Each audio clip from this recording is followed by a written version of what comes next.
Boa tarde, eu sou a repórter Gabriele de Faria. No Espaço Livre de hoje eu tô com a doutora Tanaê Lacerda. Ela é presidente da comissão da OAB Mulher de Ouro Fino. Tanaê, seja bem-vinda, obrigado pela presença. Gabriele, boa tarde, bom dia, não sei qual horário que vão estar ouvindo. Obrigada pelo convite, para ter essa oportunidade de esclarecer e não só esclarecer, mas também contar um pouco da história, os direitos, o que pode acontecer, o que não pode acontecer, quais são as mudanças e como que a nossa sociedade, o nosso direito está caminhando daqui para frente. Obrigada novamente pelo convite. Bom, a gente vai falar sobre os direitos das mulheres. Nós temos muitas PLs sendo passadas, muitos planos sendo criados nesses últimos tempos. Em questão a mulher em específico, eu queria começar com a gente conversando um pouquinho sobre o plano de combate à violência doméstica e familiar contra a mulher que se tornou lei. Nós temos uma nova legislação que vai criar um programa de metas integrado com ações de enfrentamento a esses crimes, né? Então vai ser integrado entre a União, estados e municípios. Explica um pouquinho pra gente o que é esse plano, em termos aí que a gente consiga entender, que saia um pouco desses termos de lei e vá um pouco mais para os leigos. Tá, eu vou falar em uns 30 segundos o que aconteceu. A mulher, ela não era vista como portadora de direitos, tanto é que no Código Civil de 2016, ela era considerada incapaz. E toda a sociedade, ela foi mudando os conceitos dela, devido a exigências ou próprias tratados internacionais sobre proteção do direito das mulheres. Em 1988, a Constituição Federal nossa, ela trouxe igualdade de direitos entre homens e mulheres pela primeira vez, mas foi decorrente desses movimentos que estavam vindo de fora ou propriamente internos. Sim. Em 2006, houve a Lei Maria da Penha, só que houve já outros direitos que foram garantidos, mas em 2006 houve, né, a famosa Lei Maria da Penha, que realmente falou, agora a gente vai tratar e cuidar dos direitos da mulher.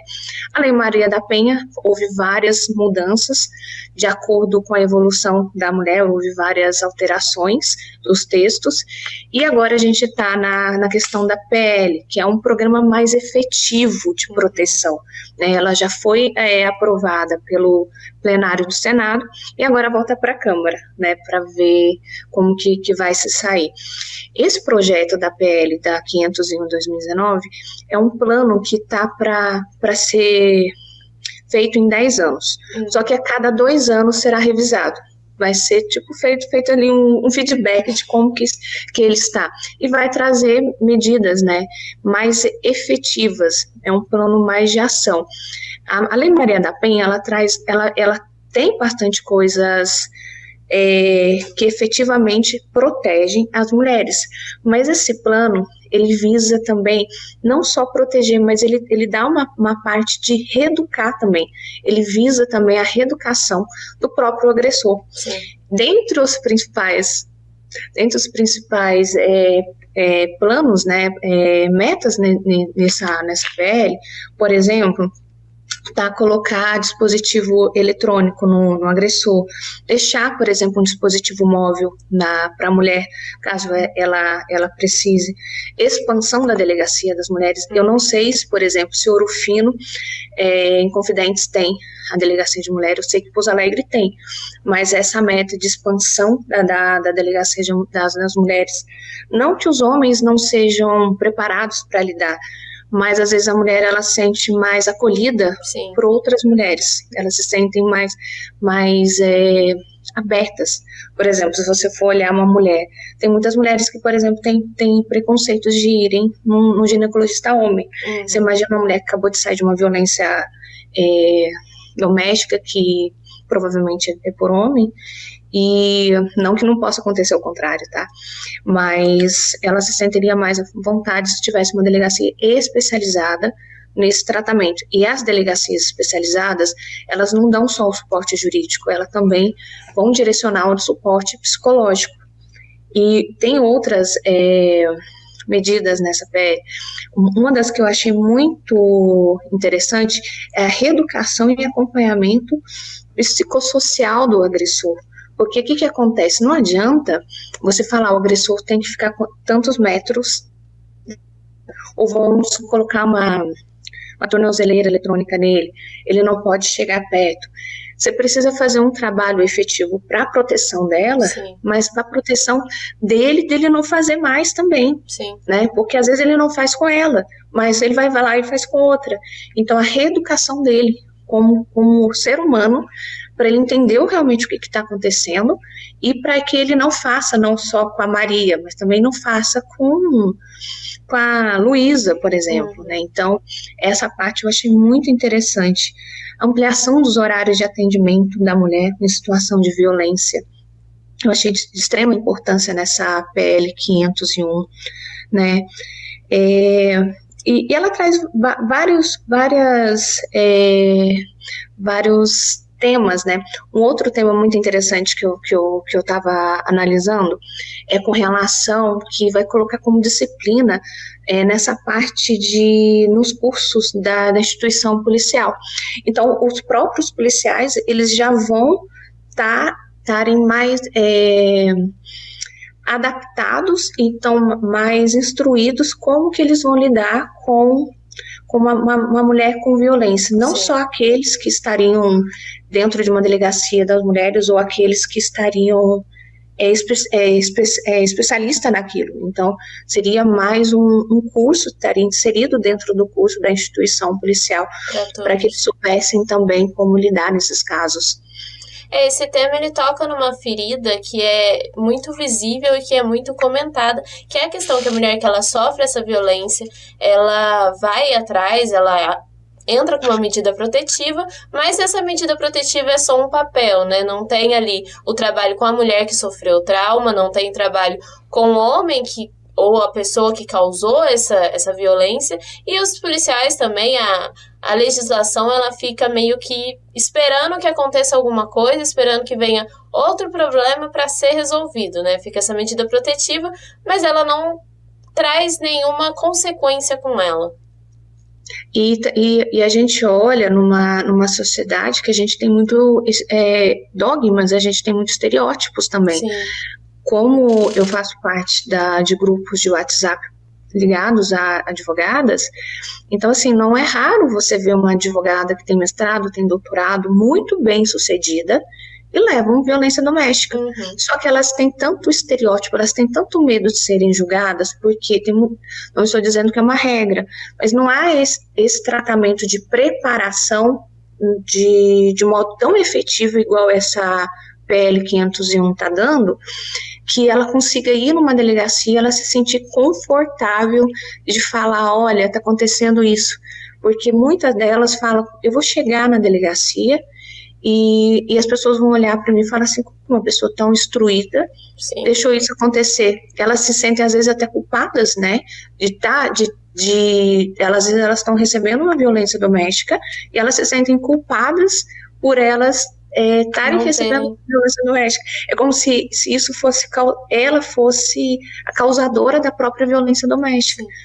É um trabalho de reeducação, não só. A gente fala muito de humanização na área da saúde, a gente tem que falar um pouco também de humanização na área legislativa, no poder que reforça tudo isso e também na polícia, né? Isso, e não adianta a gente falar que o tratamento ele é igualitário, né? Se um policial ele vai prender um suspeito de tráfico de drogas ou vai prender alguém que está cometendo um furto, um roubo ou um assassinato, ele tem que tratar a mulher de modo diferente. As dores dela são diferentes. Sim.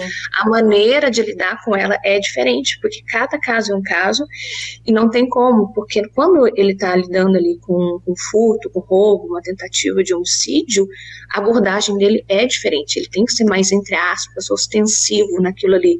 Agora, uma mulher, quando ela acabou de sofrer uma violência doméstica, a gente fala violência em todos os aspectos, às vezes a violência é só psicológica, Sim. mas às vezes a psicológica dói mais do que a física. Ele não tem como ele ser ostensivo, ele tem que ser mais acolhedor, ele tem que entender a dor dela, né, o policial tanto feminino quanto masculino, ele tem que entender que a abordagem naquele caso, para ser mais efetiva, ela tem que ser mais acolhedora, e entender a dor dela e dar aquele suporte que ela precisa naquele momento. E é um momento de muita frustração, né? Tanto para a pessoa que sofreu a violência, que ela às vezes não consegue verbalizar o que aconteceu, mostrar o quanto ela sofreu, quanto para o policial que está tentando entender o que está acontecendo, não sabe dimensionar qual que foi a violência e até conseguir uma brecha para ter uma conversa sincera com essa pessoa. É muito diferente, né? Você imagina, a pessoa está acostumada com vários casos, por isso que essa PL fala da ampliação da delegacia da mulher, também nesse suporte. Sim. Porque um policial que está acostumado de determinada forma, de repente ele tá lá e sai de uma ocorrência e vai para outra. Sim. Então ele já está naquele ritmo, né? Por isso que também a importância de colocar na grade deles, né, na formação deles, essa parte da violência, também da disciplina específica de violência doméstica.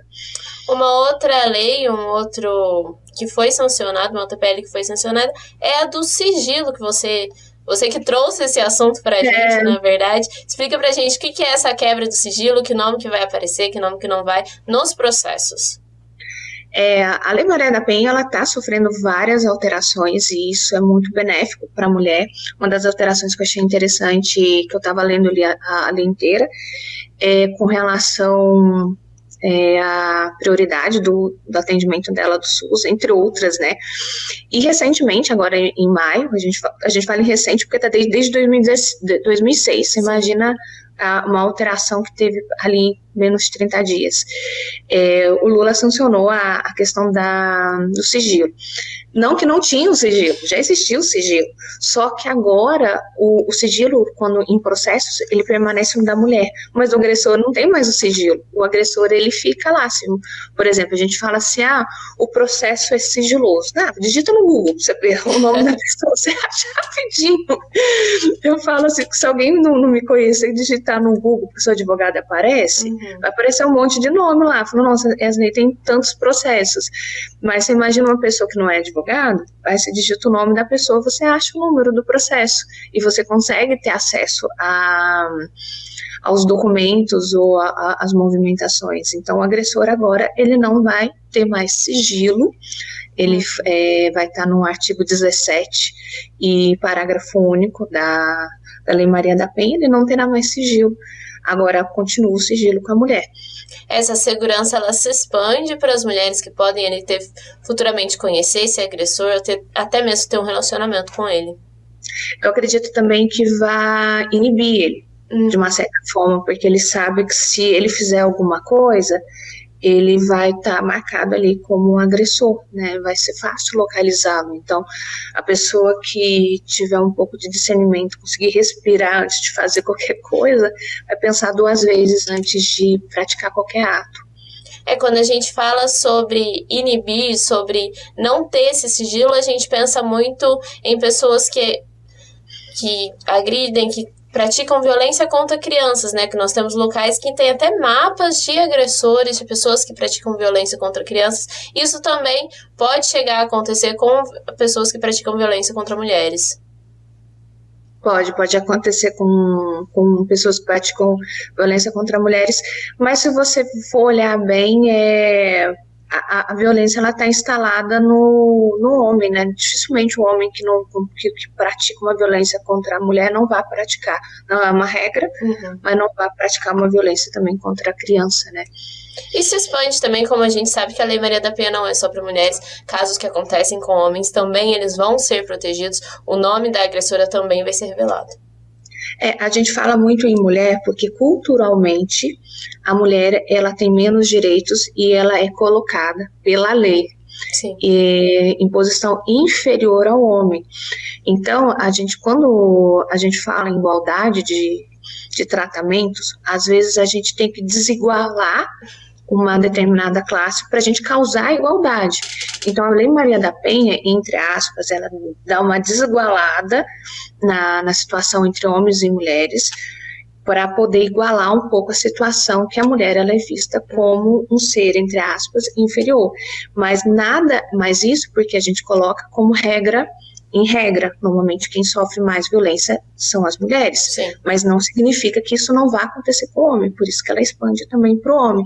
Mas ela optou ali por colocar proteção contra a mulher, porque culturalmente ela é vista, entre aspas, até pela própria legislação, ao decorrer, né, da evolução, Sim.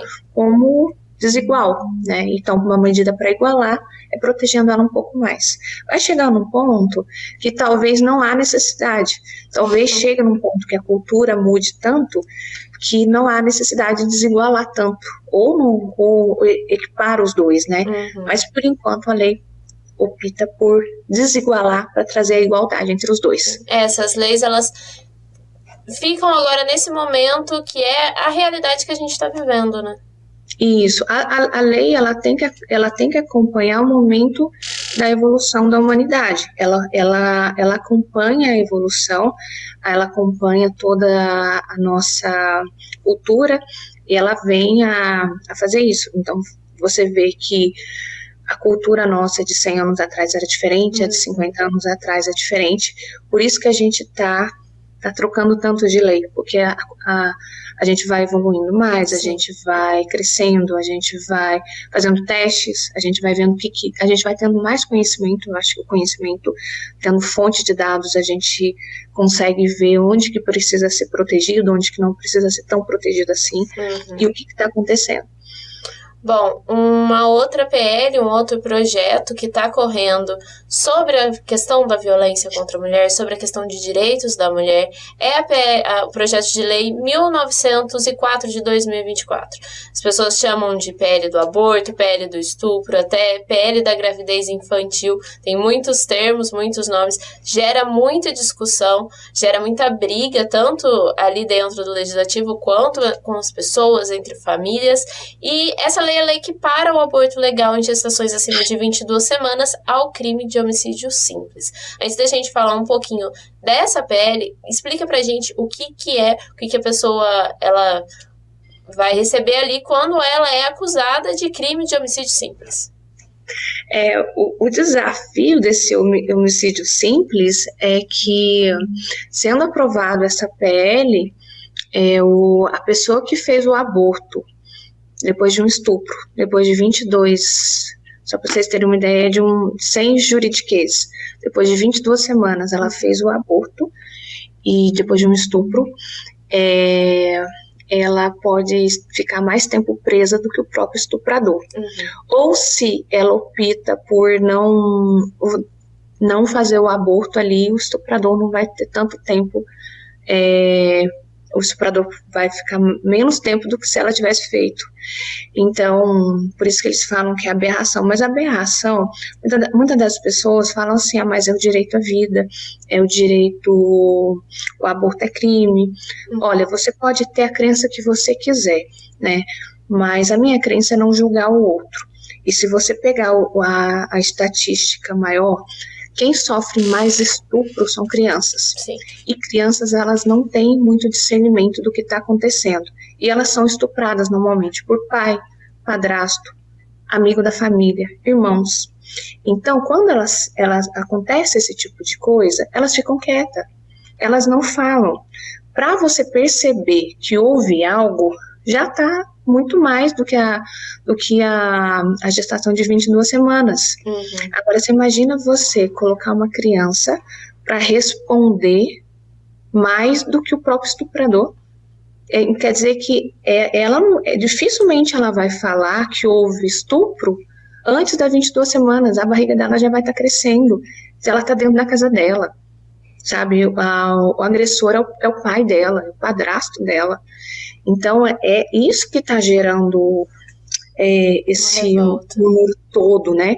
Por quê? Porque são crianças, são adolescentes, e você só vai perceber que ela está grávida quando já está muito grande, né? E a própria fisiologia, né? Fisiologia. E quem somos nós para julgar? Né? Eu não estou na dor dela, eu não estou na situação dela para saber se é certo ou errado.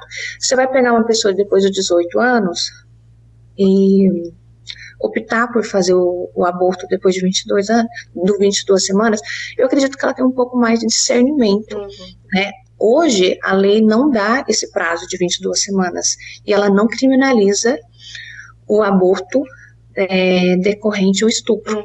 Então, ela não tem o prazo de 22 semanas e também não é criminalizado devido ao estupro. Esse projeto de lei feito por homens, né, que eles não estão é difícil a gente de falar, né, sendo que eles não passaram por isso, eles não têm... Não está na linha de frente.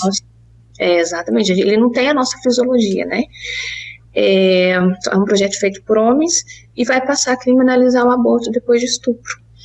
E você vê também que às vezes tem mulheres que têm vergonha, são estupradas às vezes porque a própria Lei Maria da Penha, ela protege a mulher que é estuprada pelo próprio marido. Vamos supor que a mulher ela foi estuprada pelo próprio marido ali, ela criou um ranço, mas ela não soube, ela não percebeu que ela engravidou e depois de 22 semanas ela descobre que ela está grávida. E aí, ela vai ser criminosa? Aí ela fica com o neném? É difícil julgar o outro, né? O que eu não faria para minha vida não significa que eu vou julgar o outro por ele estar fazendo, não estou na dor dele. A característica da pessoa que seria presa é muito óbvia. O perfil dessa pessoa, de acordo com o Anuário Brasileiro de Segurança Pública, em 2022, 61,4% das vítimas que tiveram ocorrências registradas tinham no máximo 13 anos e 56,2% era população negra.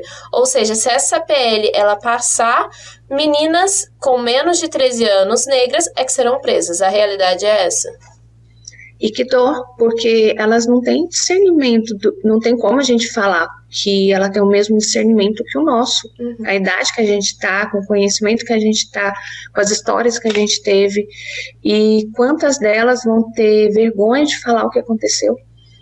Porque muitas das vezes vão ser julgadas, mas foi porque a gente sabe como que é esse preconceito, né? Ela foi estuprada por quê? Porque ela botou uma roupa justa, porque ela, sei lá, ela deu mole, ou, sei lá, ela vai se sentir culpada, ou ela vai ser ameaçada por pessoas dentro da casa dela, e como que ela vai falar dentro da casa dela que o pai que estuprou, sendo que a mãe, será que a mãe vai tomar algum conhecimento com isso, vai fazer alguma coisa?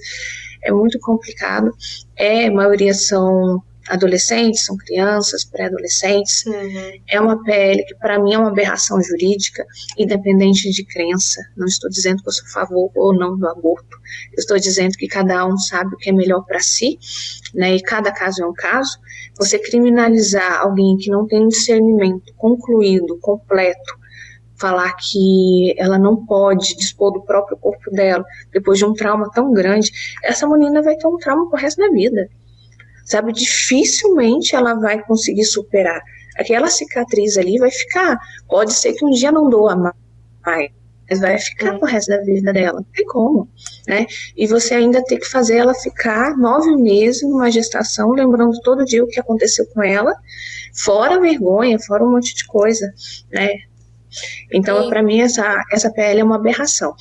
E quem sofreu esse tipo de violência geralmente não tem uma rede de apoio, não tem pessoas ali para defenderem ela em sua maioria. E então essa criança que vai nascer, que seria ali que se a gestação continuasse, ela também não teria rede de apoio, ela também seria uma criança que já nasceria num ambiente de violência, num ambiente onde ela não tem pouquíssima defesa. E essa rede de apoio, a gente não é julgando as pessoas que vão estar com ela. Sim. Às vezes essa rede de apoio, às vezes nem consegue ajudar ela. Que também tem uma situação complicada, né?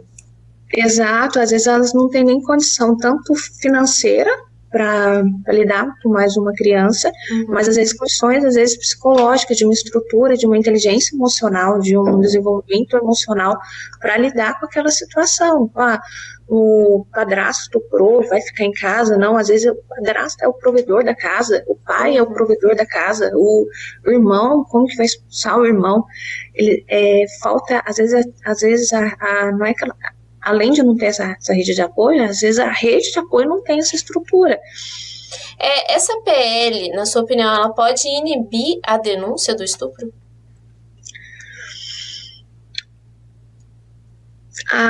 Eu acho que não, eu acho que ela não. É difícil a gente falar de se ela vai inibir a denúncia do estupro, mas pode ser que ela tenha mais estupro clandestino, né?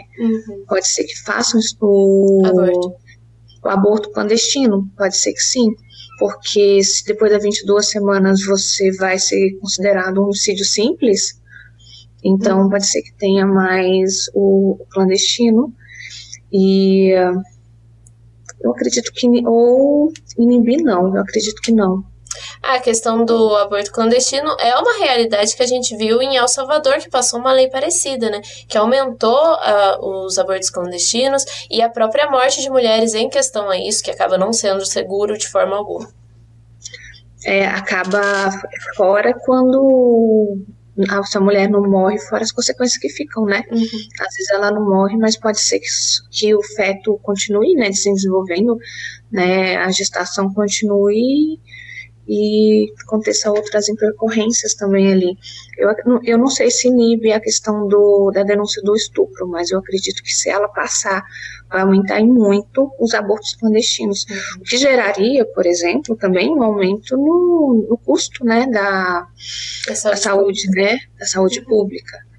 Mas esse projeto de lei, ele tinha que passar também por uma comissão de mulheres também, né, ouvir a opinião de mulheres. É a mesma coisa, como que eu vou fazer uma lei para homens, né, sem passar ali também por uma comissão que tenha mulheres juntos.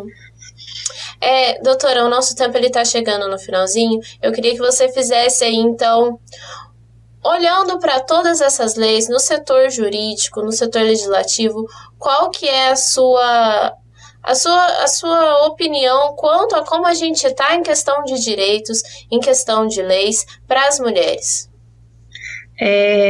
A lei, ela está evoluindo já faz um tempo, né? Então, a Lei Maria da Penha é uma das leis que vem proteger as mulheres. A gente está evoluindo muito. Se você pensar que a mulher, ela foi ter direito a voto há 100 anos atrás, e os homens já tinham esse direito, a mulher não podia se divorciar, e se a gente for ver toda essa evolução social que está tendo, eu vejo uma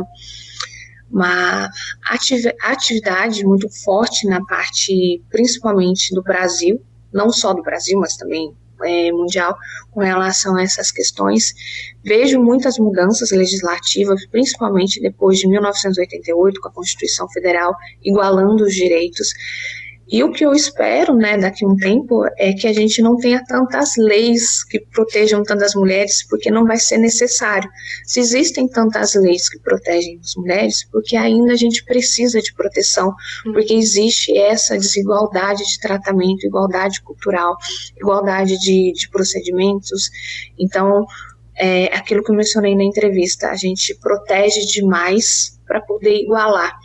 Mas o que eu espero que daqui a um tempo não haja tanta necessidade de tanta proteção, porque não haverá tantas aberrações com projetos de leis desse jeito e haverá mais proteção, independentemente de lei, por conta disso. Né? Mas no momento eu fico muito feliz de tantas mudanças vindo para melhorar para a mulher, e quem sabe com essas mudanças vai mudando a cultura, e mudando a cultura a gente tem uma sociedade mais justa, equilibrada e com uma saúde mental melhor para todo mundo, né? Bom, doutora, eu agradeço a sua presença, tirar um tempinho para conversar com a gente. O Espaço Livre, ele vai ficando por aqui. Acompanhem as programações em difusoraourofino.com.br.